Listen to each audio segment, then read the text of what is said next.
सभी रसिक जनों को सादर नमन। हिंदी के 3 कविता संग्रह मेरे सामने हैं। अयाचित रूप में मुझे प्राप्त हुए हैं। उनमें 2 कविता संग्रह दिनेश कुशवाह के हैं।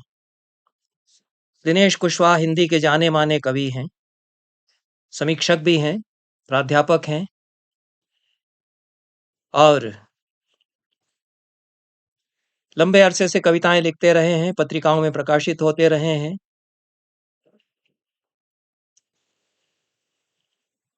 यादृशः कविः तादृशं काव्यम, यादृशश्च चित्रकारः तादृशं चित्रम। राजशेखर ने काव्य मीमांसा में लिखा है। जैसा कवि होता है वैसी ही उसकी कविता होती है, जैसा चित्रकार होता है वैसा ही चित्र वह बनाता है। जैसा रचनाकार का व्यक्तित्व है वैसी ही कविता।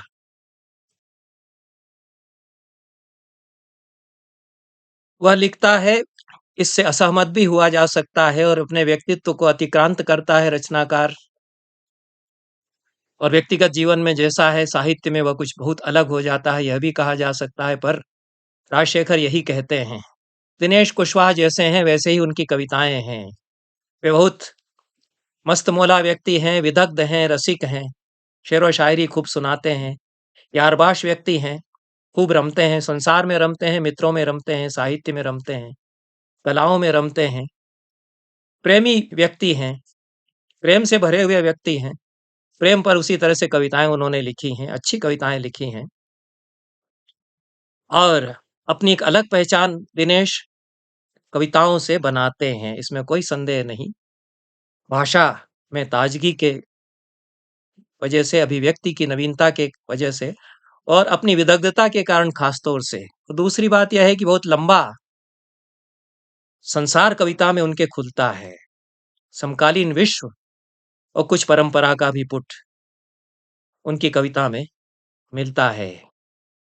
दुनिया और दुनिया के कई चेहरे दिनेश कुशवाहा अपनी कविताओं में उकेरते हैं। पहला कविता संग्रह जो उनका मेरे हाथ में है वह इसी काया में मोक्ष, उसका शीर्षक है। यह जो एक तरह से लौकिकता है कविता की, उसके कवि दिनेश हैं और पारलौकिक अनुभवों को किस प्रकार से वे छील तराश करके अलग करते हैं अपनी कविता से, यह भी हम देखते हैं। इसी संसार में रमते हुए कविताएं उनकी निर्मित होती हैं, कविता यात्रा उनकी चलती है। इंद्रियों से परे जाकर जो मुक्ति पाई जाती है वह मेरे लिए नहीं है, इसी दुनिया में रमकर मुक्ति मिलेगी मुझको, ऐसा रविंद्रनाथ टैगोर भी अपनी कविता में कहते हैं। रविंद्रनाथ टैगोर बड़े दार्शनिक भी हैं और कह रहे हैं, उनकी बात में वजन है। तो इसी संसार में रह करके मुक्ति यदि मिलेगी तो यहीं मिलेगी, यह अपने आप में एक दर्शन होता है और गंभीर दर्शन बनता है। इस प्रकार का दर्शन भी बनाते हुए अपनी काव्य यात्रा में दिनेश कहे जा सकते हैं।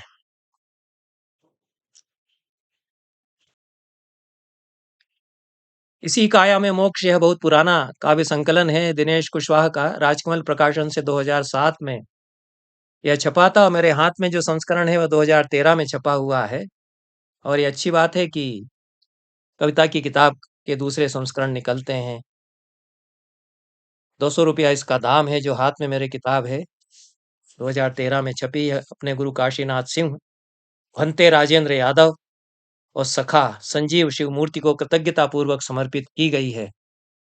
और समर्पण की भंगिमा से ही जाना जा सकता है कि दिनेश इस प्रकार के व्यक्ति हैं। काशीनाथ सिंह को गुरु कहते हैं, ठीक है, काशी हिंदू विश्वविद्यालय में उन्होंने अध्ययन किया है। काशीनाथ सिंह वहाँ रहे हैं, काशीवासी हैं काशीनाथ सिंह भी। लेकिन राजेंद्र यादव को भंते कहा है और संजीव शिवमूर्ति तो खैर उनके मित्र हैं, उनको भी सखा कहा है। तो यह एक तरह से मनमौजी स्वभाव के साथ में जो भाषा निर्मित होती है वह भी दिनेश की कविता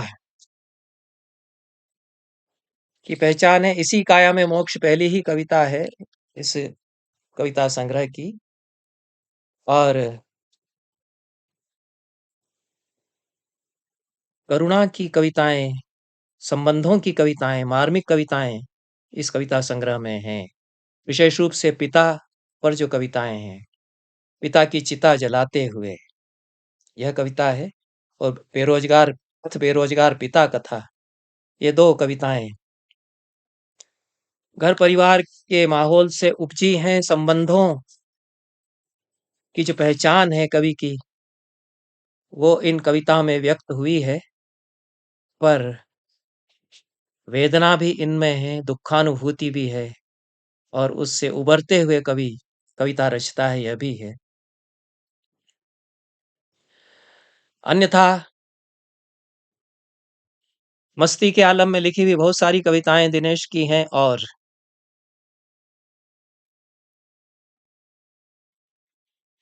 जिनको पारंपरिक भाषा में कहा जा सकता है कि श्रृंगार की कविताएं हैं, प्रेम की कविताएं बड़ी संख्या में हैं। प्रेम पर उन्होंने खूब कविताएं लिखी हैं। कलाओं से संबंधित कविताएं उनकी काफी हैं, और इसी संग्रह में तीसरी कविता है खजुराहो में मूर्तियों के पयोधर। यह अच्छी कविता है। इस पर कुछ कट्टरपंथियों को आपत्ति भले हो सकती है, और वो लोग तो, उनका बस चले तो खजुराहो की मूर्तियां भी तोड़वा दें तालिबान की तरह, और वे हिंदू अपने आप को कहते रहेंगे। फिर भी ऐसे लोग हैं, पर ऐसे लोगों पर भी खूब कविताएं दिनेश की हैं। ये जो पूरा हमारे समय में राजनीति और धर्म की राजनीति है, उसको लेकर भी। खजुराहो में मूर्तियों के पयोधर कविता में उज्ज्वल सौंदर्य बोध है, उपमाएं अच्छी आई हैं, अनुभूति है एक कवि को, और इसमें किसी प्रकार की कोई विकार, मनोविकार से ग्रस्त होकर ये कविता लिखी गई है ऐसा तो कह ही नहीं सकते हैं। सारे मनोविकार धुल जाएं, ऐसी भावभूमि से यह कविता लिखी गई है। प्रथम सद्य प्रसूता के स्तनों जैसे उन्नत उज्ज्वल और वर्तुल, वर्णन करते हुए खजुराहो की मूर्तियों के पयोधरों का यह कहा गया है। मनुष्य का सबसे मुलायम अनुभव छेनी और हथौड़ियों से तराशा गया है। जिन शिल्पियों ने तराशा होगा, कहाँ विकार उनके भीतर बचा होगा, कितनी साधना से एक एक हिस्सा, रेशा रेशा शरीर का तराश कर पत्थरों को इतना कोमल बना दिया है उन्होंने, कविता उसमें रच दी है। जैसे बल खाती नदी का जल होले होले गढ़ता है शालिग्राम, कलेजे से लगाकर शिलाखंड। यह अभिव्यक्ति की जो खूबसूरती है, नदी और नदी में चेतना, ये जो लाक्षणिक भाषा के प्रयोग हैं कि पानी जो है शिलाखंड को कलेजे से लगा करके शालिग्राम गढ़ता है। भावान अचेतनान अपि चेतनवत चेतनान अचेतनवत व्यवहारयति कवि काव्ये यथेच्छम स्वतंत्रतया। अचेतन को चेतन और चेतन को अचेतन बना देता है कवि कविता में अपनी स्वतंत्रता से। यही कविता का, कवि का साम्राज्य है, कविता का स्वातंत्र्य है। तो यह खजुराहो के शिल्पियों के द्वारा ये जो मूर्तियां हैं, मिथुन मूर्तियां, उनको कैसे गढ़ा गया होगा, और कितने प्रेम से निर्मल भाव से गढ़ा गया होगा। इसके लिए जो बिंब रचे हैं वो अच्छे हैं। इन्हें देखकर मन करता है कहीं से कटोरा भर केसर घोल लाऊं, और धीरे धीरे करूं इन पर लेप, जैसे ज्योतिर्लिंग का अभिषेक किया जाता है। मनुहार कर किसी को ले चलूं अपने संग, खूब आदर सत्कार करूं और पूछूं, इन मंगल घटों में बसे मनुष्य के प्राणों का रहस्य। आगे चल कर के श्रृंगार इस प्रकार से अनुष्ठान तंत्र का बन जाता है, और पूजा भाव उसमें आ जाता है। यह भी इस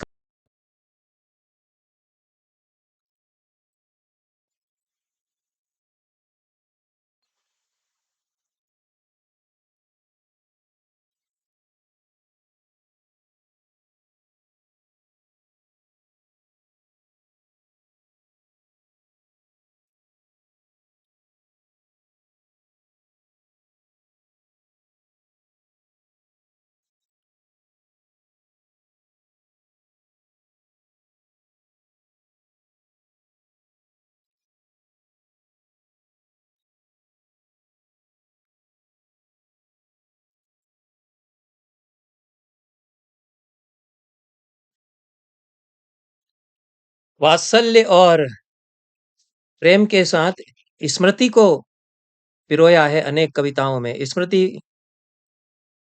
व्यभिचारी भाव के रूप में भी आती है कविता में, और एक स्मृति अलंकार, स्मरण अलंकार भी है। दोनों ही रूपों में दिनेश कुशवाहा की कविताओं में स्मरण का, स्मृति का प्रयोग किया है, और स्मृति के बिना तो कविता संभव ही नहीं हो सकती है। यदि स्मृति न हो तो कविताएं कैसे होंगी? लेकिन स्मृतियों का जिस प्रकार से उपयोग कर किया गया है दिनेश की कविताओं में, और स्मृति के द्वारा संबंधों को फिर से तलाशा गया है, पहचाना गया है। स्मृति के द्वारा मनुष्य की प्रज्ञा को प्राप्त करने की कोशिश की गई है। पिता की चिता जलाते हुए इस कविता में कुछ इस प्रकार का होता है कि पिता की बातें याद आती हैं चिता जलाते हुए पुत्र को। कुछ बातें अक्सर कहते थे पिता, भादों की किसी विकट काली रात में, जब 56 कोटि बरसते हों देव, अपने निकट बहने वाली नदी को उसकी समग्र भयावहता में देखो, और कल्पना करो कि यमुना को कैसे पार किया होगा वसुदेव ने एक नवजात बच्चे के साथ। तुम्हें लेकर जीवन की वैतरणी को कुछ इसी तरह पार किया है मैंने। यह वैतरणी का रूपक भी यहाँ आता है। यमुना को पार करते हुए वसुदेव का मिथक या कथा आ जाती है, पिता के कथन आते हैं, पुत्र के प्रति चिंता का भाव पिता का आ जाता है। बहुत कुछ थोड़े से शब्दों में यहाँ पर पिता और पुत्र के संबंधों के ताने बाने को जोड़ते हुए कवि कहना चाहता है। भाषा की कहीं अक्खड़पन है, कहीं फक्कड़पन है दिनेश की कविताओं में। बेलोस बेबाक अभिव्यक्तियां बहुत हैं, जैसे वे खुद हैं बेबाक बेलोस व्यक्ति हैं, उस प्रकार की अभिव्यक्तियां उनकी कविताओं में मिलती हैं। यह जो कविता है,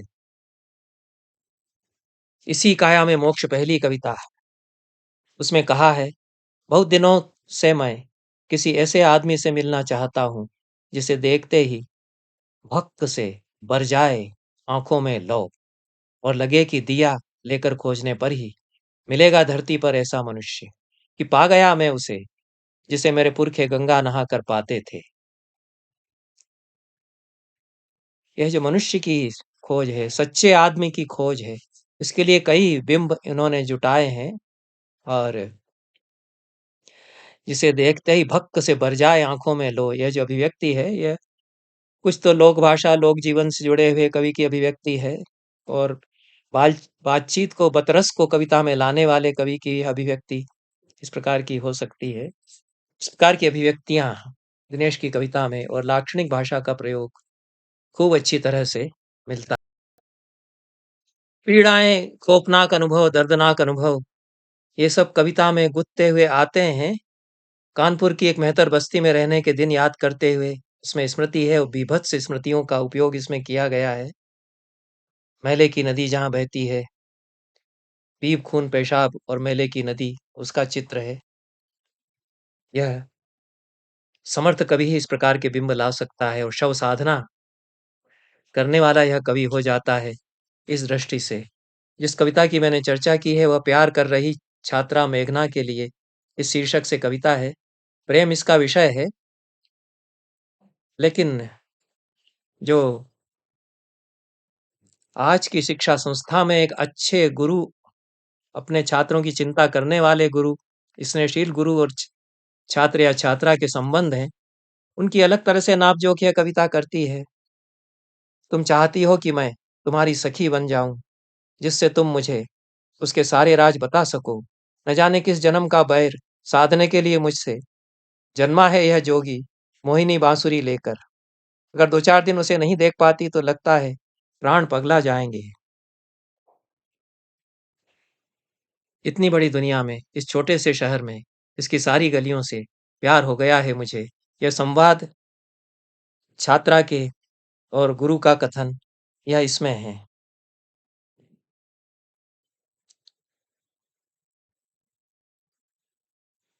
अंत में कहता है कि मैं कौन सा तप करूं कि यह दुनिया बदल जाए। मैं ओढ़ लूं तुम्हारी सारी बलाएं एक साथ, पर कैसे कह दूं तुम्हारी नेकनामी और बदनामी सुन हमारी है। यह सब जो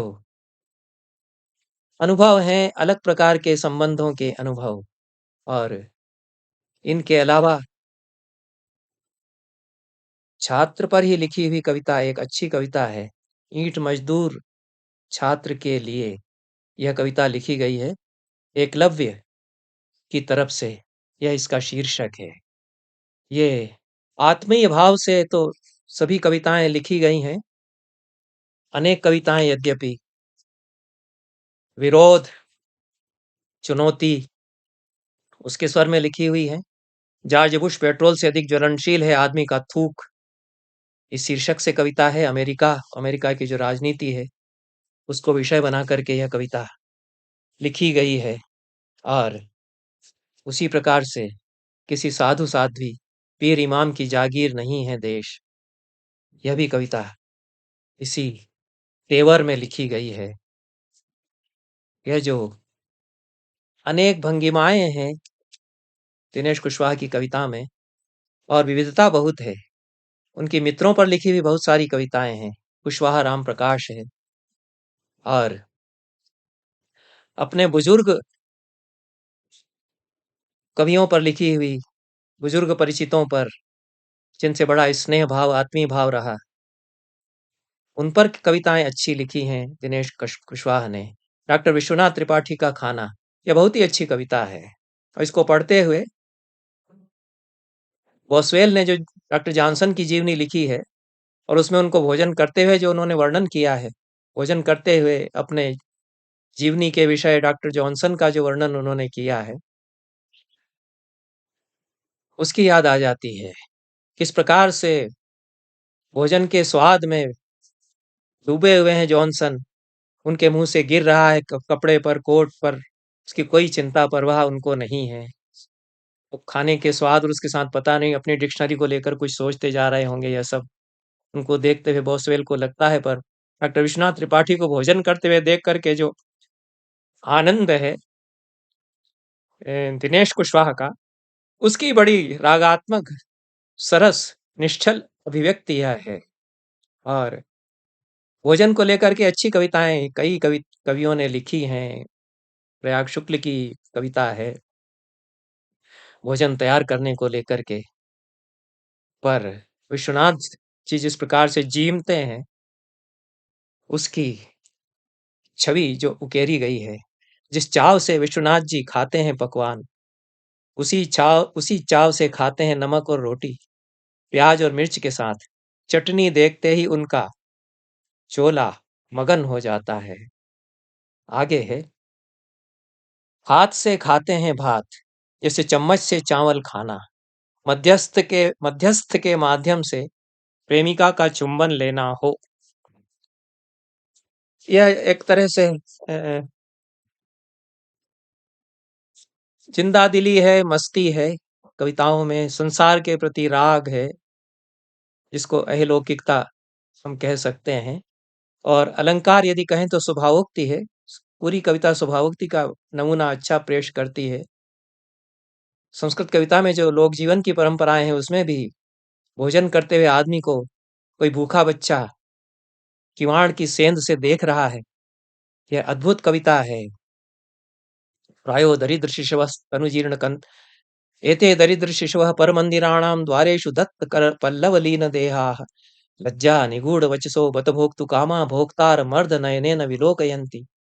भूखे बच्चे किसी घर के बाहर बंद किवाड़ में थोड़ी सी जो सेंध छूट गई है उससे भीतर जा देखते हैं, और आंखें उनकी झपझपा जाती हैं, चौंधिया जाती हैं कि अंदर तो कोई आदमी भोजन कर रहा है, उसका भोजन अलग है। यहाँ विश्वनाथ त्रिपाठी के भोजन का कहना क्या है, रसिकता का जमावड़ा पूरा है, और यही राग और आनंद संसार का है। दाम्पत्य जीवन पर भी कविताएं हैं, प्रेमिकाओं पर कविताएं हैं, और चीज ते पुस्त पर भी कविता लिखी जा सकती है। इस तरह की कविता है, व्यतीत होते हुए शीर्षक से दिनेश कुशवाहा की ही है। ययाति का भाव इसमें है। ययाति तो हम सबके ही भीतर है। उसको हम चाहे अपने पाखंड के कारण नकारते रहें, लेकिन हर पुरुष के भीतर ये ययाति कहीं न कहीं बैठा हुआ है, जो अपने बीत चुके यौवन को लेकर के संजीदा होता रहता है। और एक और ययाति या सेरा यात्री की कहानी भी थी, इसी तरह की अच्छी कहानी थी। बाकी कबीर कविता में उतरते हैं, दिनेश कुशवाहा की अनेक कविताओं में क्रांतिकारी और दलितों के लिए कविताएं वो लिखते हैं। और जिस कविता की मैंने चर्चा की है, छात्रा पर लिखी हुई कविता के साथ छात्र पर लिखी हुई यह कविता है, एकलव्य की तरफ से, शीर्षक से। अपनी कक्षा के मेधावी छात्र ईंट मजदूर रामविलास के लिए यह कविता है। और बहुत सारी कविताओं में बुजुर्ग महिलाओं को जिस प्रकार से प्रस्तुत किया है, किसी काकी को, किसी अन्य महिला को, वह बड़ा रेंज, जो दायरा है संबंधों का, कविताओं में खुलता है दिनेश कुशवाहा की, उसको हम देखते हैं। शीर्षक इसका बहुत सुंदर है, उस माँ की कोख से जन्मे बिना। इस शीर्षक से कविता है, जो कि ब्रैकेट में लिखा है, जोखू वो काकी के लिए। इस प्रकार की कविताएं हैं, संसार के राग के बंधन हैं इन कविताओं में। और कवियों पर कविताएं हैं, उसी प्रकार से पाश के लिए कविताएं हैं। और आत्मालोचन करते हैं कविता में। लड़की और सोना इसी प्रकार की कविता है, लड़की और शब्द है, लड़की और रोटी है। लड़कियों को देखते हुए, बारीकी से देखते हुए, उनको स्मृतियों में लाते हुए बहुत सारी कविताएं इस प्रकार की इस कविता संग्रह के दूसरे खंड में है। लड़की और सपने इस शीर्षक से कविता है, प्रेम में पड़ी हुई लड़की कविता है। सारी कविताएं जीवन का जो राग है और आनंद है, उसकी कविताएं हैं। स्मिता पाटिल के लिए कविता है, जिसमें स्मिता पाटिल का कोई चर्चा सीधे सीधे नहीं है, लेकिन बारीक संकेत हैं। और उसने पूछा, पुरुष के मुंह में लगी सिगरेट बढ़कर सुलगा देने वाली लड़की भी क्या इसी तरह आ सकती है इतिहास में? सुनते थे हम प्रसव की पीड़ा के बाद औरत जन्मती है दूसरी बार। अभिनेत्री, जीवन के इस अभिशप्त अभिनय के लिए हम तैयार नहीं थे। मेरी प्रिया शीर्षक कविता में स्त्रीत्व के अनुभव को जिस प्रकार से व्यक्त किया गया है और छंदों का प्रयोग जिस प्रकार से किया गया है, छंद कहीं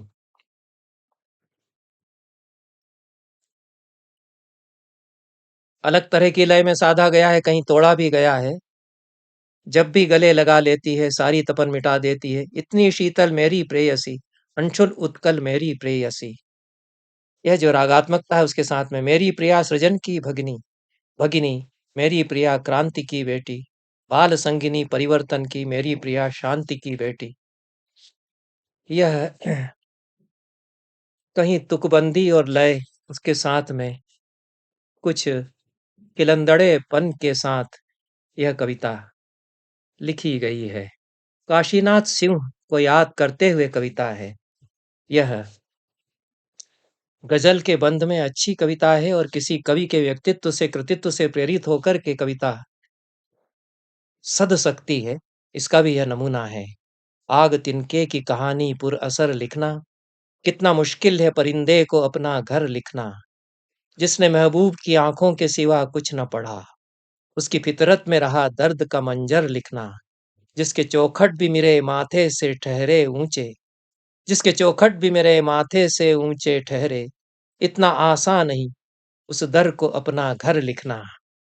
इस तरह से यह कविता चलती है। और इस प्रकार से अपने समकाल से, अपने समय के व्यक्तित्वों से, बड़े व्यक्तित्वों से, कृतिजनों से, सुधीजनों से प्रेरित होकर के कविता का मंजर बनाया जा सकता है। यह भी दिनेश की कविताएं गवाही देती हैं। इतिहास में अभागे इस शीर्षक से दूसरा उनका कविता संग्रह है। यह कविता संग्रह भी राजकमल प्रकाशन से ही छपा है। 2017 में इसका पहला संस्करण छपा है। और समर्पण से भी कवि की आस्थाओं का, संबद्धताओं का, सरोकारों का पता चलता है, जैसा कि जिस संकलन की मैंने चर्चा भी की है, उसके समर्पण से पता चलता है। यहाँ समर्पण है पूजनीय अम्मा और पिताजी के साथ अपने आत्मज शिष्यों शशिभूषण और उज्ज्वल अग्रवाल के लिए, ऐसा। तो कविता का संसार इन्हीं आत्मीय संबंधों, आत्मज शिष्यों के संबंधों से दिनेश कुशवाहा निर्मित करते हैं। आज भी खुला है अपना घर फूंकने का विकल्प, और उजाले में आजानु बाहु, ये दो खंड हैं। कविता यात्रा में बहुत नया हुआ हो ऐसा तो नहीं लगता। प्रेम पर उसी तरह से कविताएं हैं और उसी प्रकार से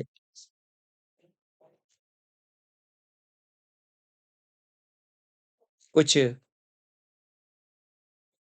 उखड़े हुए लोगों पर, विस्थापित लोगों पर कविताएं हैं।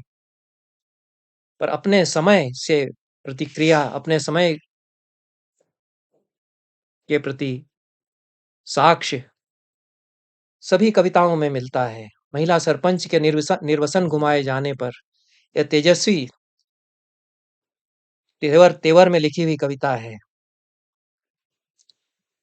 और आनर किलिंग के समय में बाल सखी, यह जटिल भावबोध के साथ में लिखी हुई कविता है, जिसमें कि एक और आनर किलिंग है और एक और बाल सखी है और उसकी बातें हैं। ईश्वरत्व का नकार है कविताओं में, सत्ता का नकार है, आधिपत्यवाद का नकार है। ईश्वर के पीछे यह शीर्षक कविता है। चुल्लू भर पानी का सनातन प्रश्न बहेलियों को नायक बना दिया, यह शीर्षक है। इतिहास में अभागे, यह तो पहली कविता है ही इस खंड की। और सिवाय इश्क या कि इनकलाब, यह प्रश्न कविता के शीर्षक में ही है। और आज भी खुला है अपना घर फूंकने का विकल्प, यह कविता जिस प्रकार से आज के मनुष्य की चुनौतियों को, संघर्षों को प्रस्तुत करती है। इस तरह की कविताओं में दिनेश कुशवाहा इतिहास दृष्टि को बदलने की मांग करते हैं। इतिहास में अभागे पहली कविता ही इस मांग के साथ आरंभ हुई है, ऐसा लगता है। इतिहास के नाम पर मुझे सबसे पहले याद आते हैं वे अभागे जो बोलना जानते थे, जिनके खून से लिखा गया इतिहास, जो श्रीमंतों के हाथियों के पैरों तले कुचल दिए गए, जिनके चीत्कार में डूब गया हाथियों का चिंगाड़ना। ये जो कविता है जिसमें कि चीत्कार में हाथियों का चिंगाड़ना कवि डुबो देता है, यह कविता के संसार को, इस कवि की कविता का जो संसार है उसकी अलग पहचान बताती है। फिर ये जो अलगाव है, यह दूसरी कविता बहेलियों को नायक बना दिया उसमें और जाहिर हो जाता है, जिसमें वाल्मीकि को संबोधित करते हैं दिनेश कुशवाहा। क्षमा करें आदि कवि, आज तक एक भी बहेलिया नहीं हुआ अप्रतिष्ठित। यह तो बड़ी चुनौती है, एक काव्य परंपरा के सामने भी और इतिहास बोध के सामने भी। आगे कहा है, जाल में चिड़िया फंसाने वाले या जल में मछली मारने वालों को व्याध कहना, भूखमरों पर ज्यादती होगी महाराज। यह दिनेश कुशवाहा कविता में खेल भी करते जाते हैं, चुनौतियां भी पटकते हैं और सवाल भी खड़ा करते हैं। यह भाषा जो कविता की उनकी है, उसमें भिन्न प्रकार की भाषा है। और मैंने रामानंद को नहीं देखा, इस शीर्षक, यह कविता जो है यह भी पिछले संग्रह की एक कविता की तरह अपने गुरु काशीनाथ सिंह के लिए लिखी गई है। और इसमें वो कहते हैं, चित्त पर चढ़कर जिसकी कविता बोले वही कबीर, क्या काशी क्या मगहर साधो जब मन हुआ फकीर। आगे कहा है, कहकर गुरु ने ज्ञान की जड़ी दी, यानी खाने को रबड़ी दी, कंठी की जगह प्रीति की लड़ी दी, मोक्ष के लिए प्रेम की हथकड़ी दी। शिष्य गुरु के लिए बिना धुएं की आग ले आया, गुरु ने चेले को अपनी हेकड़ी दी। यह जो बनारस का जो ठाठ है उसमें काशीनाथ सिंह और गुरु शिष्य संबंधों को लेकर के, बुजुर्ग आदमियों के साथ जो सख्य भाव है उसको लेकर के, और कबीर का नवाविष्कार करते हुए इस प्रकार की कविताएं दिनेश ने लिखी हैं। और चेला चौका गुरु ने गाया, प्रेम में पड़ोगे तो जानोगे अपना सर्वस्व कैसे दिया जाता था। अंत में कहा है, पहले गुरु गुरु थे, प्रेम में सदगुरु हो गए। तो यह है जो एक प्रकार का ओघड़पन है और हंसी है ओघड़ की, वह कविता में अनुगुंजित होती है। हंसी का ठाठ आता है, चुल्लू भर पानी का सनातन प्रश्न, यह कविता है। और हंसी के पीछे दर्द भी इस कविता में है। और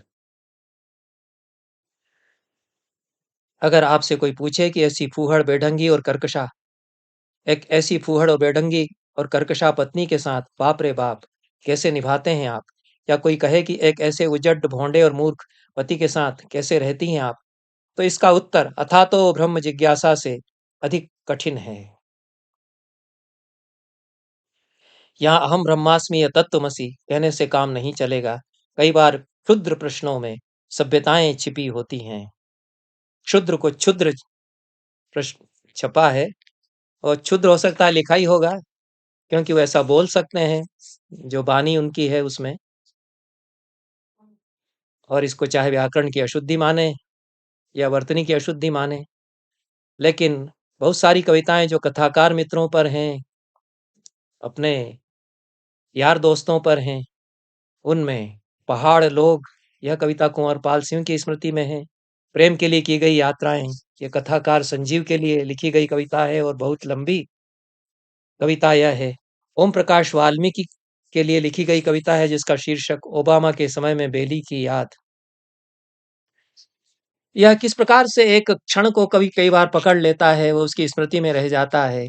किसी ओलंपिक में कोई काले खिलाड़ी थे जिन्होंने 100 मीटर दौड़ जीत ली, उनका शायद बड़ा सपना था, जीत गए, आगे आ गए। इसके बाद जो उनकी भाव भंगिमा थी, जिस प्रकार से चीख करके उन्होंने अपनी अफ्रीकी भाषा में पता नहीं क्या क्या कह दिया, यह दृश्य मैंने भी देखा है, वो मेरे मन पर भी अंकित रहा। लेकिन दिनेश है कि इसको कविता में ढालते हैं, और पूरा जो संघर्ष है, और ओबामा के समय में बेली की याद इसको शीर्षक देते हैं। मैंने मन ही मन बेली को बधाई दी। मैं नहीं समझता था उसकी भाषा, पर उससे बतियाने का मन करता था। यह जो रागात्मकता जीवन की है, मनुष्य संघर्ष करते हुए मनुष्यों से जो जुड़ाव है, इससे कविताएं दिनेश की पढ़ने लायक हो गई हैं। और अभी भी संभावनाशील कवि के रूप में वे बने हुए हैं, बचे हुए हैं। यही एक अच्छी खबर उनके दोनों कविता संग्रहों को देखते हुए मैं कह सकता हूँ। गांव महिला सरपंच के निर्वसन घुमाए जाने पर यह जो कविता है, यह आपा मैत्रेयी पुष्पा के लिए। आपा उनको कहा है, और फुटनोट में स्पष्टीकरण भी दिया है कि आपा बड़ी बहन को कहते हैं। इसमें तीखी भाषा में फिर पूछा है, कहा है, बोलती औरत को चुप कराने का एकमात्र हथियार बेहयाई है। और अंत में कहा है, स्त्री की आंखों से ही बचा है धरती का पानी। ये स्त्रीत्व की गरिमा का गान बन जाती है महिला सरपंच को निर्वसन घुमाए जाने पर लिखी गई कविता, और एक साहसी कवि की कविता अंततः यह है। और महारास पर कविता है, सखी अनन्या के लिए यह लिखी गई है। सखियों पर कविताएं हैं, सखाओं पर कविताएं हैं। कविताओं में कविताएं खूब गूंथते हैं दिनेश कुशवाहा। केदारनाथ अग्रवाल की कविताएं उनकी कविताओं में गुथती हैं, और कवियों की, नागार्जुन की कविता, अन्य कवियों की कविताएं गूंथ करके वे कविताएं बनाते हैं। अपने समय की घटनाओं को गूंथ करके अपनी सखियों पर कविताएं रचते हैं। ऑनर किलिंग के समय बाल सखी कविता इसी प्रकार की है। हर औरत का एक मर्द है, यह भी कथाकार प्रेमिला के लिए लिखी गई कविता है। यह नारी विमर्श एक अलग प्रकार का इसमें बनता है दिनेश की कविता में। छलना कह लो, माया कह लो, नागिनी ठगनी दुधारी ढोल गंवार शूद्र पशु कह लो, कामिनी कुटिल कुनारी, डायन या चुड़ैल कह पीटो अबला दीन बिचारी, जहर पिलाओ गला दबाओ अथवा करो उघारी, सावित्री घर की मर्यादा सतभतरी रस हल्या, प्रति परमेश्वर की आज्ञा है पत्थर बनो अहिल्या। यह तीखी धार व्यंग्य की एक तरह से चलाते हैं कुल्हाड़ी की तरह अपने समय के समाज की रीति और नीति पर। हरिजन देखी प्रीति अति बाढ़ी, यह तुलसीदास की चौपाई शीर्षक में गोत दी है, लेकिन इस शीर्षक की कविता बाबा नागार्जुन की स्मृति में लिखी गई है। खल गई विपदा तो कहा राम राम, टल गई विपदा तो कहा राम राम, कुछ हुआ गड़बड़ तो कहा राम राम, सपने में बड़बड़ तो कहा राम राम, बिसर गया काम तो बोले अरे राम, निकल गया काम तो बोले जय राम। यह इसी प्रकार की कविताएं हैं। ये नागार्जुन से प्रेरित भी कही जा सकती हैं। इस प्रकार का खेल भाषा में नागार्जुन भी करते हैं। कुल मिलाकर के सारी विविधताओं के बीच प्रेम राग रंग के कवि बने रहते हैं दिनेश कुशवाहा। तो कविता में रंग रस बिखेरते रहते हैं। इतना कहकर के दिनेश कुशवाहा पर यह चर्चा मैं समाप्त करता हूँ, जितनी मैं अपनी सीमाओं के बीच में कर सकता था और अपनी सीमित कविता की अपनी सीमित समझ के साथ कर सकता था। एक और नया काव्य संग्रह मेरे पास है, वह भी इसी प्रकार से मुझे दे दिया गया है। यह युवा कवि विशाखा राजुलकर राज का है। शीर्षक इस किताब का, उनके कविता संग्रह का बातों के चित्र है। और विशाखा राजुलकर राज साहित्य, संगीत, रंगमंच, फोटोग्राफी और यात्रा में विशेष रुचि रखती हैं। जनसंचार संस्थानों, भारतीय जनसंचार संस्थान दिल्ली और माखनलाल चतुर्वेदी विश्वविद्यालय से उन्होंने स्नातकोत्तर किया है। शास्त्रीय संगीत, ध्रुपद शैली में उन्होंने प्रशिक्षण प्राप्त किया है। आलोक चटर्जी जो बड़े रंगकर्मी हैं हमारे समय के, उनके निर्देशन में 2 वर्षों तक रंगमंच में सक्रिय भागीदारी वे करती रही हैं। और 2014 से सौरभ अनंत जो दूसरे अच्छे रंगकर्मी हैं, उनके सानिध्य में विहान कला समूह में वे सक्रिय हैं। पत्रकारिता वे करती रही हैं, फोटोग्राफी भी वे करती रही हैं। लंबा अनुभव उनको इन दोनों का है। आकाशवाणी का अनुभव है और शोध वे कर रही हैं माखनलाल चतुर्वेदी विश्वविद्यालय भोपाल से। रस सिद्धांत के संदर्भ में रंगमंच में संचार इस विषय पर, नाट्यशास्त्र में वे रुचि रखती हैं। समकालीन भारतीय रंगमंच में संचार दृष्टि, भरत मुनि के नाट्यशास्त्र के विशेष संदर्भ में इस विषय पर वे शोध कार्य कर रही हैं। पिछला जो विषय मैंने पढ़ा, रस सिद्धांत के संदर्भ में रंगमंच में संचार, यह एमफिल का उनका विषय रहा है। उनकी कविता में प्रेम मुख्य रूप से विषय है और युवा मन उसमें प्रेम संबंधों के ताने बाने उनकी कविता में उभरते हैं।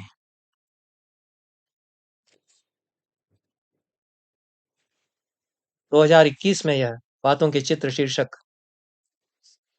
कविता संग्रह उनका आइसेक्ट पब्लिकेशन, अरेरा कॉलोनी भोपाल से छपा है।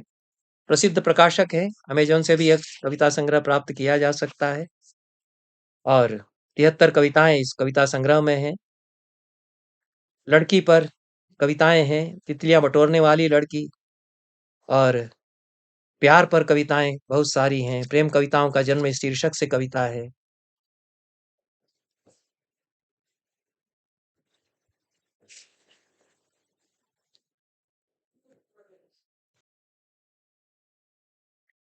खिड़की और हिस्से यह शीर्षक है इस एक कविता का, जो मानवीय संबंधों के जटिल ताने बाने के साथ कुछ बिंबों में और प्रतीकों में बात कहने का प्रयास है। मैं सबके हिस्से आई हूं, पर उतनी ही जितना आसमान आता है, किसी के हिस्से कमरे की खिड़की से। कहा तो था मैंने तुम्हें कि मैं पूरी की पूरी तुम्हारे हिस्से ही आना चाहती हूँ, पर तुम्हारी खिड़की भी बहुत छोटी थी और मैं तो आसमान न थी, चिड़िया थी, सो उड़ गई।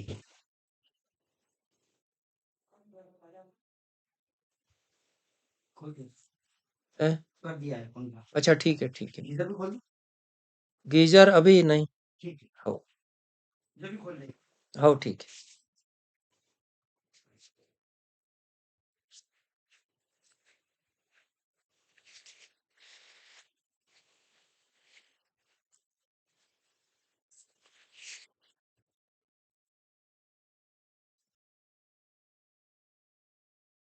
सुनो बारिश में कतरा कतरा प्रेम मेरी गहरी भूरी जड़ों में चला आया है। ये रंगों के द्वारा जो अनुभूतियां हैं उनको व्यक्त करने की चेष्टा कवि ने की है। अंतिम कविता इसकी विश्वास है जिसमें आस्था और विश्वास को संजोए रखने की कवि की जो प्रवृत्ति है उसे हम चरितार्थ देखते हैं। मैं मुट्ठी भींच लूंगी और फिर खोल दूंगी। वक्त, कहानी, कविता, चित्र, गीत, प्रेम जैसा कुछ नहीं मिलेगा। मेरे हाथों में होंगी सिर्फ रेखाएं और उनमें तुम कहीं नहीं दिखोगे। तब भी मेरा विश्वास अडिग रहेगा कि तुम जीवन भर साथ रहोगे। इस विश्वास की कवि के रूप में पहले काव्य संग्रह से विशाखा राजुरकर अपनी पहचान बनाती हैं। आगे आशा की जाती है कि कविताएं वे इसी प्रकार लिखती रहेंगी और बेहतर कविताएं लिखेंगी। इन शब्दों के साथ आज की ये चर्चा मैं समाप्त करता हूँ। सभी को धन्यवाद।